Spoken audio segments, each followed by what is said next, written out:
Well, the Australian media have been duped by a woman who claimed to be an impartial United Nations rapporteur, but Francesca Albanese's bias was then further exposed when the project host, Waleed Ali, asked her this very important question.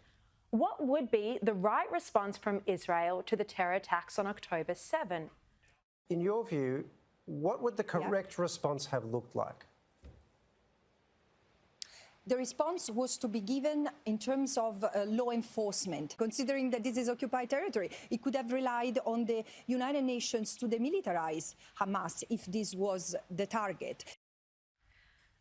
So, no, Israel shouldn't have responded to the worst terror attacks, the worst loss of life for the Jewish people since the Holocaust. Oh, just send in the UN to take weapons off Hamas. What a farcical response. The Red Cross haven't even been able to visit the Israeli hostages, as if the UN could have taken weapons off Hamas. Well, Hillel Neuer, as I said, from United Nations Watch, he's now revealed that Albanese's trip to Australia was sponsored by Palestinian lobby groups.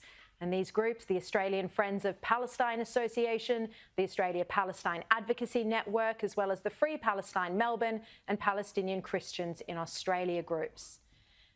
This is in breach of the United Nations' own code of conduct that bars experts from taking any gift, favour or remuneration. Article 3 of the Code of Conduct states that UN figures should be, and I quote, free from any kind of extraneous influence, either direct or indirect, and they may not seek or accept any favour, gift or remuneration from any non-governmental source for activities carried out in pursuit of his or her mandate. Well, United Nations Watch has now filed papers with the UN chief calling for Francesca Albanese's removal from her position as UN Special Rapporteur.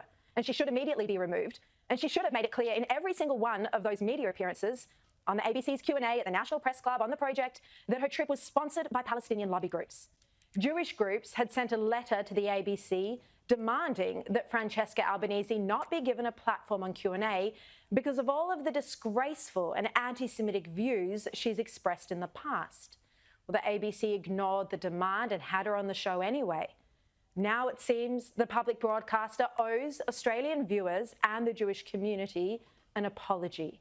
They presented someone as independent when in fact she was here being paid to be in Australia to sprout hateful views against Israel and Jews. Bronwyn, what's your reaction to this? It looks like a fraud, if not a clear conflict of interest. I'm not surprised. I bothered to take a look. Since the inception of the United Nations Human Rights Council, there have been 45 motions condemning Israel. The United Nations clearly just is against Israel again and again and again, and she's part of that. But it does make you ask this question. The sheer brutality of what was done on the 7th of October, which people wouldn't publish because of how it would affront. I think people need to know that brutality because what it was designed to do, perhaps, was to make Israel retaliate with force and say we're going to get rid of Hamas. In the meantime, there's been a work right across the Palestinian support groups to drum up anti-Semitism or Jew hatred right across the world. Plus the United Nations send her out here to try and give it a bit of respectability and don't identify her as being part of that Palestinian pan movement. And when I see those children in the streets... Yes, today in Melbourne. I just go back to the tactics that socialists around the world always use, and it's in their DNA. They all have a youth movement. And the reason is that they're easier to persuade. There's little resistance because the knowledge base isn't there. And so it's not surprising to me that those people who are activists within the education system and in places of power can use it to drum up those kids to be sprouting things, many of which I would think some of them didn't even know the meaning of.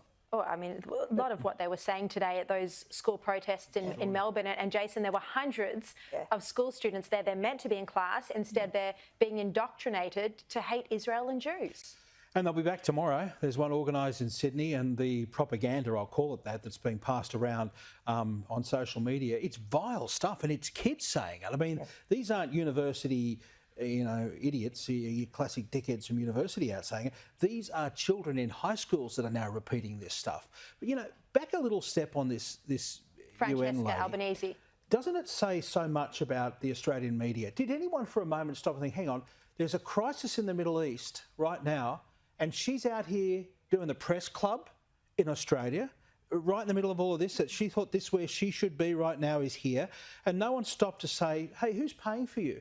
Or did anyone for a minute, and this is an insight into the Australian media, if you put the letters UN in front of anyone's name or professor in front of someone's name, there's sort of this sort of suggestion, particularly in the ABC, that they're beautifully white and partial, clean. They're not affected by bias or prejudice. That's her. It was a giveaway from the moment she opened a trap that she was out here on a propaganda tour, and nobody stopped. And how many times did she pop up on the ABC? In your little montage, I think twice. Then there's ABC Radio that would have had a few cracks at her, and she would have been reported repeatedly in the news, and no one, all these journalists that are apparently there to look into the depth of all of these things, no one stopped for a second to ask the question. And those organisations that sponsored her, don't forget that many of those organisations are directly or indirectly supported by government agencies, given funding through multicultural grants, either directly or indirectly. So, the taxpayer is kicking in on all of this. Yeah. It is disgraceful, and good on you and UN Watch for calling it out. And to the Australian media that kind of missed it, I don't know where you're looking.